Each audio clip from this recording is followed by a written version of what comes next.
Okay, everybody, so how are we doing today? So, the United States has finally reached a major turning point with Iran. We all knew this was coming. We all knew it was going to happen.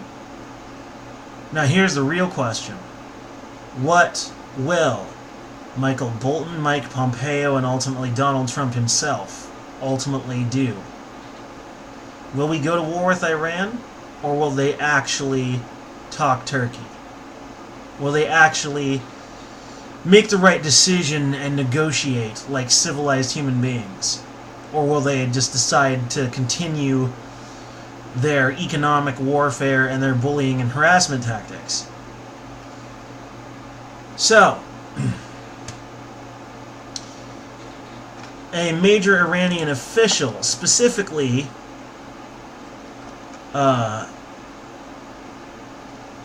well, it doesn't really say who, but Iran called U.S. sanctions economic war, and they said that there could be no talks with the United States until sanctions are lifted, which came about a day after Washington suggested it could hold talks with preconditions of Iran if Iran changed its behavior. In fact, when talked about this behavior specifically, U.S. Secretary of State Mike Pompeo said on Sunday that the United States was prepared to engage with Iran without preconditions about its nuclear program, but needs to see the country behaving like a normal nation first. That's an interesting statement, Mr. Secretary of State. Well, let me ask you a question, Mike Pompeo. What exactly do you think defines a normal nation? I mean, really. Because there are so many different countries in the world, and there are so many different ranges of behaviors that are considered normal by a majority of people. What standard are you holding them to? The American standard? Because if so, then there really is no such thing as a normal nation in that sense. Oh, God, no. Yeah, that statement is just... Mike Pompeo's statement on the situation is just multiple levels of multiple levels of retardation. I can't even begin. Mind you, an Iranian official released a video on Twitter that can't really be verified its authenticity. This article is from Reuters, and Reuters is a very reliable source with tons of journalists at their disposal, and they couldn't verify the authenticity of the video. But then again, they also couldn't prove it wasn't genuine either. But it was under hashtag economic terrorism against Iran targets innocent civilians. Like this little boy, who his heartbroken mother can't get him prosthetic legs as he grows. They're sanctioned. Foreign Minister Mohammad Javad Zarif tweeted on Monday that a video clip of a woman saying the prosthetic leg her son needs is sanctioned. Oh no! They sanctioned my son's automail! I mean, seriously. Like, we don't actually know that that video is authentic, but we can't just sit here and pretend that the sanctions aren't seriously impacting people's lives. Seriously, they don't need to fake a video. They could literally just find any random family in Iran at this point and point out how the sanctions are affecting them. At this point, I guarantee it. You could also do something very similar in North Korea. In fact, Iran is really feeling the pressure to the point where, like, they literally said they will not talk to the United States until the tariffs are lifted. They will not negotiate. Or, not tariffs, sanctions. So if the sanctions stay in place, then the levels of tension and aggression will continue to increase. In fact, a year after the United States pulled out of the deal with Iran and global powers to curb Tehran's nuclear program in return for lifting sanctions, Washington proposed sanctions last year and tightened them sharply at the start of last month, ordering all countries to halt imports of Iranian oil.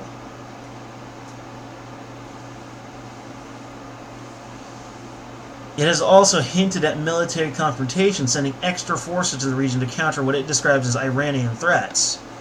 I have dug into this significantly, and I have found no clear references to any such threats. It would seem to me that they're using the definition of threat rather loosely. And I've already said my piece on what I think this situation is. We're trying to set up a false flag. Our government's trying to set up a false flag so they can go to war with Iran in order to get Iranian oil. Shades of Iraq. There's lots of gross detail about the situation, but the lack of fine detail is very telling. There's something really fishy about all this. But Iran, for its part in the situation, has responded by threatening to increase its production of enriched uranium, beyond limits set in the nuclear agreement, although it has not done so yet. Both sides have made repeated remarks in recent weeks about possible talks to resolve their differences while saying that the other side must act first. In short, Iran is not totally innocent of jackassery in this situation. They're at least in partly guilty. But, admittedly, we did kind of provoke them first. We made the first actual verified move. Therefore, it is at least partly on us. And it's a simple fact that if you go to a place up in arms, then everyone else will feel threatened and also be up in arms in return. We are, after all, merely animals. Sophisticated animals with the capacity for rational thought, similar to dolphins or other aquatic life forms. We're the only land mammal with that capability, but we are animals nonetheless, and one cannot help but have an emotional response to someone appearing to be threatening. A strong emotional response. If someone appears threatening to us, do we not feel that feeling, what we know as fear? Of course we do. Iran is largely acting out of fear. Fear that the United States is going to do something that we'll all end up regretting. And they may be right. This fear would be justified in the situation. Now, as my boy Aristotle would say, that courage is the capacity to know what the right thing to do is while being afraid, to act in the proper way while also experiencing fear. And being defensive and acting just as threatening as the person who's threatening you is not necessarily the correct decision in this particular event. But then again, what else are they going to do? They're not going to be able to talk this country out of threatening them. I mean, come on, we're talking about Donald Trump and Mike Pompeo here. These guys have skulls so thick that you could literally build a foundation for a house out of them. They're thicker than concrete. It's ridiculous. Trump, you tell that guy anything, he'll just go through one ear and out the other, practically. It's probably even worse with Pompeo. Bottom line is, there's no easy solution to this situation. I wish that our government would just cut it out. That would make things so much easier if they just cut it the hell out. Like, if I was involved in the situation with the government, I would just take Iran. I would just take Iran's deal. I would say, fine, we'll stop sanctioning you, and then we'll go to the negotiation table. We'll talk out this whole nuclear deal. And of course, some people say, I'm naive, and sometimes you can't always negotiate with someone. They're clearly willing to. They're saying they'll negotiate if you let up. And true, I suppose they would say, oh, they're liars. You can't take them at their word. Well, how do you know? Our government has conducted themselves far more dishonestly, in my opinion, than has the Iranian government. And besides, if you lift the sanctions, what are they even going to fucking do? Like, they can't build nukes. The uranium they've been treating is not a high enough grade to make a nuke out of it. But it is a high enough grade for a nuclear reactor.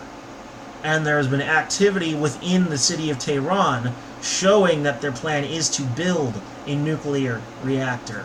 And if they succeed, well, let's just hope they don't have a Middle Eastern Fukushima, because that would be terrible.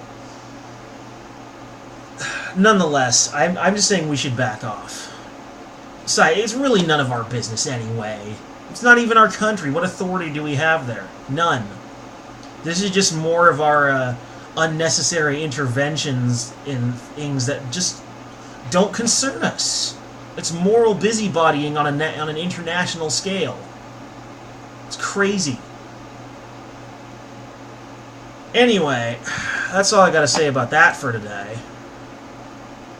Please, Mr. President, just take Iran's deal and negotiate like a civilized human being.